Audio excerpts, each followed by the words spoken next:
So hi guys, you guys watching Adonis Wise. ഈ ഒരു match എന്ന് പറയുന്നത് സിറ്റി ഫാൻസിന് കുറേ സംഭവങ്ങളുള്ള ഒരു മാച്ചാണ്. ഒന്ന്, ഒമർ മർമൂഷിന്റെ ഒരു ബാനർ ഔട്ട്സൈഡ് ദ ബോക്സ്. എൻ്റെ മോനെ 14-ാം മിനിറ്റിൽ ഞാൻ ഒരിക്കലും പ്രതീക്ഷിച്ചില്ല ആ സാധനം അങ്ങോട്ട് വരുന്നു. ഞാൻ ഇങ്ങനെ ആർക്കെങ്കിലും പാസ് കൊടുക്കുന്നു വിചാരിച്ച ഇങ്ങനെ പ്രതീക്ഷിച്ച് ഇങ്ങനെ നിൽക്കുമ്പോൾ ഒരു സാധനം അങ്ങോട്ട് കയറി ബും, എമ്മാതിരി സാധനം കയറിയെന്നറിയും. എനിക്ക് ഭയങ്കര ഇഷ്ടപ്പെട്ട ഒരു പ്ലെയറുമാണ് ഒമർ മർമൂഷ്. പിന്നെ ഒരു കാര്യം എന്ന് പറയുന്നത്, വാലന്റിയർ കിട്ടിയതിന് ശേഷം റോഡ് ചെയ്താ ചെങ്ങായി ഇതാ കളിക്കാൻ വന്നിക്കുന്നത്. അത് ഭയങ്കരതായിരുന്നു, ഫാൻസൊക്കെ ഭയങ്കരതായിരുന്നു. ഒരു ബോൾ ടച്ച് ചെയ്തപ്പോൾ തന്നെ ഭയങ്കര കയ്യടി, ആ സാധനമൊക്കെ ആയിരുന്നു, ഭയങ്കര അടിപൊളിയായിരുന്നു. പിന്നെ ഗ്രീലിഷ് 1.5 മാസത്തിന് ശേഷം ചെങ്ങായി വന്നിട്ടുണ്ട്. പിന്നെ സിറ്റി ഫാൻസിനുള്ളത് കെവിൻ ഡിബ്രോയിനി പോവാണ്. ആളുടെ ലാസ്റ്റ് മാച്ചാണത്. ഇതിൽ ശരിക്കും സങ്കടമുള്ള കാര്യം എന്ന് പറഞ്ഞാൽ ഈ സീസണിൽ ആൾക്കൊന്നുമില്ല, ഒരു കപ്പും ഇല്ല. മാത്രമല്ല ഈ ഒരു കളിയിൽ തന്നെ ഒരു കിടിലൻ അസിസ്റ്റ് ഒമർ മർമൂഷ് കൊടുക്കുന്നുണ്ടായിരുന്നു. പക്ഷെ അത് പോസ്റ്റ് അട്ടിപ്പോയി. ഡിബ്രോയിനിക്ക് അത് സ്കോർ ചെയ്യാൻ പറ്റിയില്ല. അങ്ങനെ ഒരു ചെറിയൊരു സങ്കടം കൂടി ഉണ്ട് എന്ന് എനിക്ക് തോന്നുന്നു. പിന്നെ പോകുന്ന ഉറപ്പായിട്ടും ഫെയർവെൽ ഉണ്ടായിരുന്നു, അടിപൊളിയായിരുന്നു, അതൊക്കെ നൈസായിരുന്നു. ഡിബ്രോയിനി എന്ന് പറയുന്നത് ഗെൻക്കിന്ന് ആദ്യമായിട്ട് ഇംഗ്ലീഷ് ക്ലബിലേക്ക് എത്തുന്നത് ചെൽസിയിലായിരുന്നു. അവിടെ അത്ര കിടിലൻ പെർഫോമൻസോ അവിടെ അത്ര അപ്പിയറൻസ് ഒന്നും ആൾ കണ്ടിട്ടില്ല.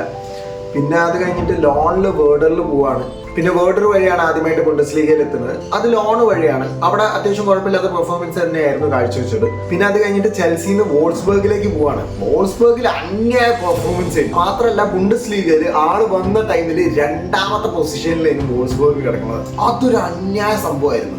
അതില് ഇങ്ങേറ്റ ഗോൾ എന്ന് പറഞ്ഞാൽ ചില്ലറ എന്നല്ല, ജർമ്മൻ ലീഗിൽ വൺ ഓഫ് ദ ബെസ്റ്റ് കിഡിലെ പ്ലെയർ ആയിരുന്നു. ആ സീസണിലെ ഏറ്റവും അടിപൊളി പ്ലെയർ തന്നെയായിരുന്നു ഡിബ്രോയിനി. ആ പെർഫോമൻസ് കണ്ടിട്ടായിരിക്കും സിറ്റി ആ ചെങ്ങനെ അത്യാവശ്യം നല്ല പൈസയ്ക്ക് അങ്ങോട്ട് എടുക്കുന്നത്. സിറ്റിയിൽ ചെങ്ങായി കളിച്ച പെർഫോമൻസ് പറയണ്ടല്ലോ. സിറ്റിക്ക് ആണെങ്കിൽ ഒരു UCL, 6 premier league, 2 FA cup, 5 league cups, അങ്ങനെ ചറപറാന്ന് പറഞ്ഞ തുടരുകയാണ്. മാത്രമല്ല 2017-18 100 പോയിന്റ് ആയിട്ട് ഫസ്റ്റിൽ മാഞ്ചസ്റ്റർ സിറ്റി അവിടെ കിടക്കുന്നുണ്ടെങ്കിൽ ഇതിലൊരു മെയിൻ പങ്ക് തീർച്ചയായിട്ടും ഡിബ്രോയിനിക്ക് ഉണ്ടായിരുന്നു. അമ്മാരി കളിയായിരുന്നു. ചെങ്ങായി അവിടെ കളിച്ച അസിസ്റ്റും കാര്യങ്ങളൊക്കെ എൻ്റെ മോനെ. ഈ സീസണിൽ അത്ര നല്ലൊരു സംഭവമൊന്നും അങ്ങേക്ക് ആഘോഷിക്കാൻ പറ്റിയ സാധനങ്ങളൊന്നും കണ്ടിട്ടില്ല. അതായത് ഞാൻ ഉദ്ദേശിച്ചത് കപ്പാണ്, അങ്ങനെയൊന്നും കിട്ടിയിട്ടില്ല.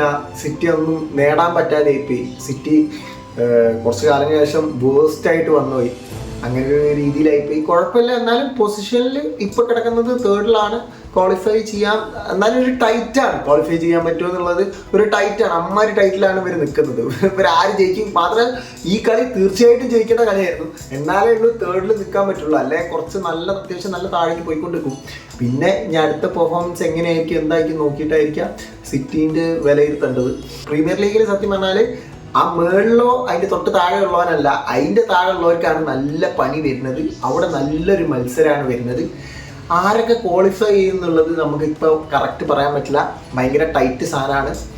എന്നിരുന്നാലും അപ്പോൾ കെവിൻ ഡിബ്രോയിനി നല്ല കളിയായിരുന്നു ഇതുവരെ കളിച്ചത്. നല്ലൊരു പ്ലെയർ ആയിരുന്നു. Okay bye. പിന്നെന്താ ഇപ്പോൾ പറയാനുള്ളത്? പിന്നെ ആ മാച്ചാണെങ്കിൽ ലാസ്റ്റിലേക്ക് ചെങ്ങായിമാർ കൊണ്ടിട്ടാഞ്ഞിടോ. ശരിക്കും 3-0 നിർത്തേണ്ടത്. ലാസ്റ്റിലേക്ക് ഒരു തൊലിഞ്ഞ പാസ് ഉണ്ട് ബാക്കോട്ട് കൊടുത്തിരിക്കുന്നത്. അത് മറ്റൊരു കൊണ്ടുപോയി അങ്ങോട്ട് അടിച്ചാഞ്ഞി. എന്ത് കഥ! എന്തെങ്കിലും ഒരു മണ്ടത്തരം സിറ്റിക്ക് കാണിക്കണം. എന്തായാലും പറ്റിപ്പോയത് സിറ്റിക്ക്. സിറ്റിന്റെ ബാക്ക് ഭയങ്കര മോശമായിപ്പോയി. ഇനി റോഡിൽ വരുമ്പോൾ എന്തെങ്കിലുമൊക്കെ മാറ്റം ഉണ്ടാവും എന്ന് വിചാരിക്കുന്നു. അപ്പോൾ എന്നാൽ യുണൈറ്റഡ് സ്പേഴ്സുള്ള ഇന്നത്തെ കളി ഉണ്ട്, നമുക്ക് അതിൽ കാത്തിക്കാം. ആര് ജയിക്കും നോക്കാം.